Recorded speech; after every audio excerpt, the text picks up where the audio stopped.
Welcome to Worklifecyber. Today we are going to talk a little bit about VPN, and this is in response to a request in my comment section. Yes, every once in a while I go in there, not as much as I want to, but I do my best to read all the comments and respond to them. It may come 2 months later, but eventually I will respond to almost all of them. But someone wanted me to talk about VPN. Now, there was no specification whether you meant to do VPN to set up your personal VPN, or as maybe a field service kind of, or help desk kind of worker, and you want to know how to handle VPNs. Well, I'm going to address both of them. If you want to set up your own personal VPN, I will walk you through ways to get that done. And in my previous video, I did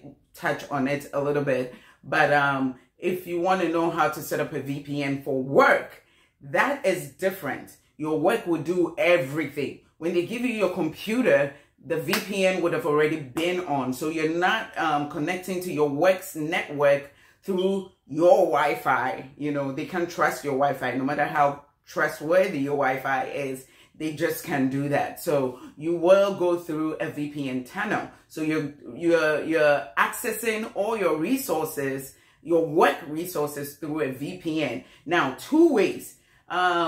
Most companies have an always on VPN, so you don't have to log in once, and it's SSO'd. So so when you log in with your work email, your VPN would have already also automatically logged in if it's an always-on VPN. If it's not an always-on VPN, then you will have to log in with your work credentials, your work email, and your password. But most companies, it will be an always-on VPN, or you click connect, and I'll show you in a bit on my screen, and then it will connect. Now, if you want to set up your own personal VPN at home, it may not be entirely necessary if you don't own your own business. You know, if it's too expensive, you can skip it and then work with your internet provider to see what other protection they have. Because VPN, really, the most important benefit of a VPN is that you're connecting to your information, your network, your system safely, right? So let's say you are a small business and you travel a lot. At the airport, you can connect to the internet at the airport through your VPN, okay? So you're going through a tunnel. If the airport, and it's a public Wi-Fi, right? If it's hacked into, whatever happens, you will be protected by your VPN. So one key thing that you should look for when you're looking for any VPN provider, and like I always say, there are free VPNs there. You can Google free VPN and see which one fits you best. If you are an influencer, if you are an entrepreneur who travels a lot, consider VPN providers that are worldwide, right? Not just the US or wherever you are. Because let's say you go to China and you feel like this VPN is not going to work there, then it's pretty useless, right? If you're someone who does a lot of business in China, you travel a lot to China, or you're in China and you travel a lot to the US, but the VPN provider you have doesn't have coverage here in the US, it's useless. So if you are a small business and you feel like you travel to certain places a lot, always research VPNs providers that will cover those countries. Now, there are free VPNs, but like I always say, when it comes to these things, apps or whatever, if the product is free, you are the product. They will give your information to third-party companies. They will use your information for research. They will use your information for surveys. They will sell your information because it's free, right? Think about it this way. If they have a paid option, why would they give the free option all the benefits, right? They are really using you as a test. So I highly recommend, especially things that are supposed to protect your information, why would you go in for a free one? VPNs are not that expensive, especially if you are a small business, right? The cost you will pay to lose your information, your clientele information, is way too high than the cost of a monthly VPN. Most of them bill 12 months, 24 months, 36 months. So you pay it and then you forget it for a whole 24 months. I think it's a good deal, right? Depending on which one you choose. Anyway, but I'll show you in a moment. I just wanted to talk about it a little bit. So 2 things. It's a web VPN. You don't have to worry about it. It will come already set. I'll show you how to connect to it. The company will show you how to connect to it because they're very, very serious about it. I mean, any serious company should be serious about protecting their information. It's the law now. Now it's like you have to protect your information, especially if you're in the healthcare field. Anyway, let me not digress. But and if you're doing the personal one, I will show you in a minute on my screen how to set it up. Again, you can set it up on your own. I don't recommend your personal, the free one. I don't recommend it at all. You have to go through some VPN companies that will basically, if they don't set it up for you on a phone call, they have everything on the box to fill in, and I'll show you in a bit, to fill in all the questions they are asking you, set your credentials, and you're done. Everything else is done by the company. I'm going to give you maybe 3 that I actually know and have personally used them before. So, and then walk you through some of the benefits, some of the cons, and maybe how to set it up. Like I said, you really don't even, I'll show you how to set it up. So let's go over to my screen. So for the person who asked the question, if you're watching this, I hope I have answered your question. If you have any follow-up questions, just link it in the comments on this video and I'll do my best to respond. The video just said, the question just said, if I remember correctly, said, please do a video on VPN. And that's because I think in my previous video, I did mention, if you guys want me to do a video on VPN, let me know. But I didn't specify, you guys didn't specify whether you want it as in how to go into. But if you are, let's say, a help desk personnel and you want to know how to work with VPNs, I suggest you delve very deeply into networking, system networking and all these things. And a part of it is VPN, how to set up a VPN, because this is a more deeper dive kind of thing, because you will be troubleshooting VPNs if someone cannot log in. Sometimes VPNs will block, because VPN is supposed to kind of not let you access suspicious websites or suspicious websites or apps to log into your system. So sometimes VPNs will block you from accessing, not block you.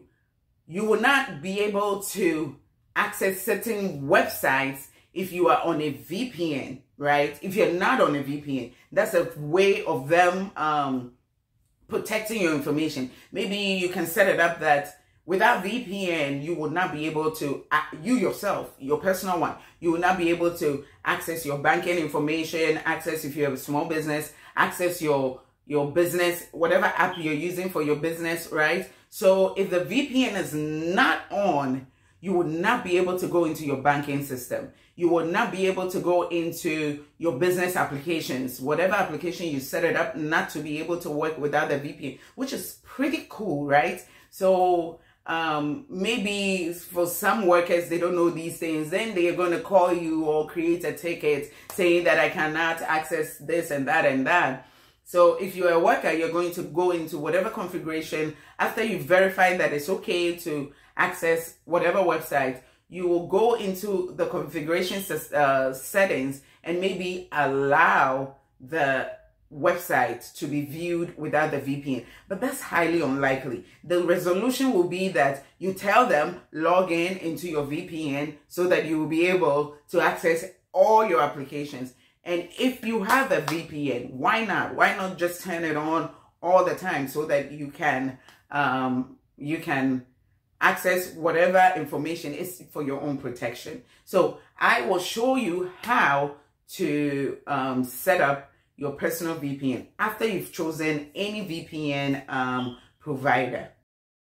All right, guys, I'm going to walk you through a few options you have for to set up a VPN.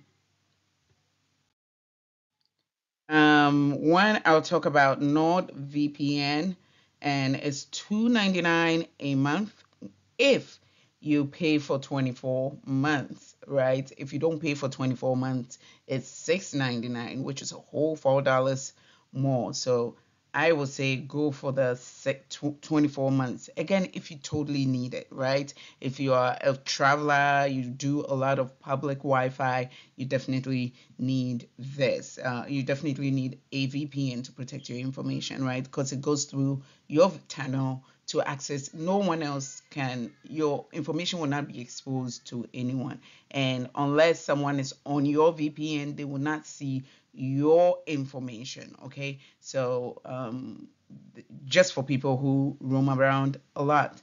And this is it can actually scan for malware. That's why I put that not all VPNs scan for malware. So ExpressVPN is they say 30, I've never used them, they say 30-day money back. And for all of these things and most things these days, it's best when they charge you yearly, annually, or 2 years, every 2 years, or every 3 years. It reduces the more you pay for at a spot. And then there's CyberGhost, and then there's Surfshark. These are the 4 that I did. The time to research, there are a whole lot more, but these are the ones that I went to CNET, I went to Consumer Review, I went everywhere, and then these ones seem to be everywhere that you, everywhere I went, right? And so I am also going to walk you through. So these are the ones that I think you should look into if you, and if you're not, really just go with NordVPN. The rest are just too expensive for me. Yeah, CyberGhost is about $4 as well. So, but if you let it be billed annually, then Surfshark is great. With Nord VPN, actually, if it's billed annually, then Surfshark is the cheapest. I just like the NordVPN only because it scans for malware. The 3 don't. And oh, if you're someone who travels a lot, then ExpressVPN is I recommend ExpressVPN because it's in multiple countries, right? Surfshark is also in multiple countries, but what you would need to do is look at all the countries they are available in, and then you can, based on your business needs, you will say, okay, I don't go to Barbados a whole lot, so it's okay that it's not on the list. Or I go to the Caribbeans all the time, all of the islands all the time. So I need my my VPN provider to be available at that end, because if it's not available, it won't protect anything for you, right? So do your research and see what you need to do. Once you have signed up with them, believe me, they will walk you through how to set it up. But if you want me to go ahead, I'm still going to show you how to set it up. Actually, should I? I don't. Okay, I'm going to walk you through how to set it up. Let me.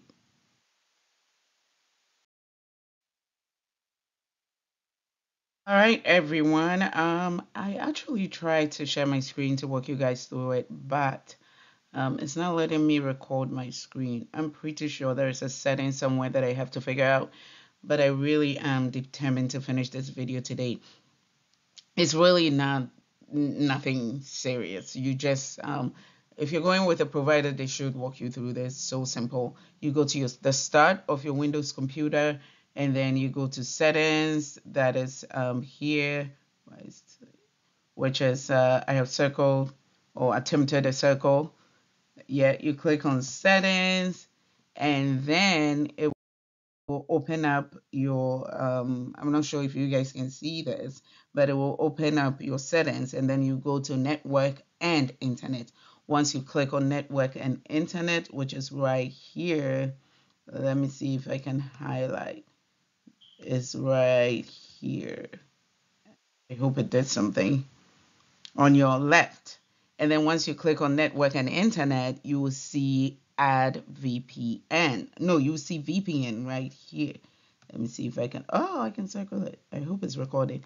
You click on VPN, and then it will take you where you can simply add VPN. If you already have VPN, some settings will already be there.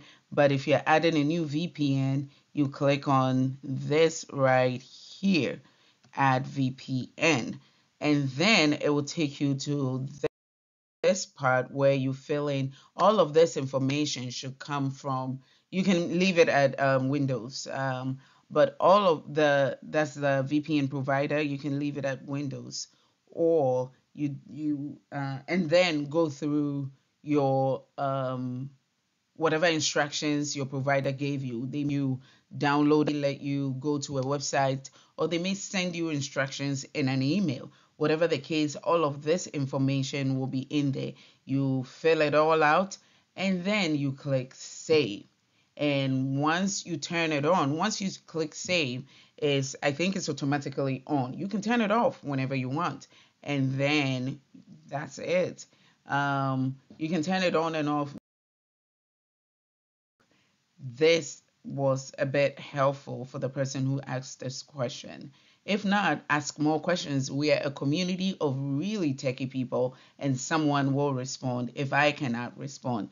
But thank you so much for stopping by. Please subscribe, hit the notification button so that we can all learn together. Thank you. Bye.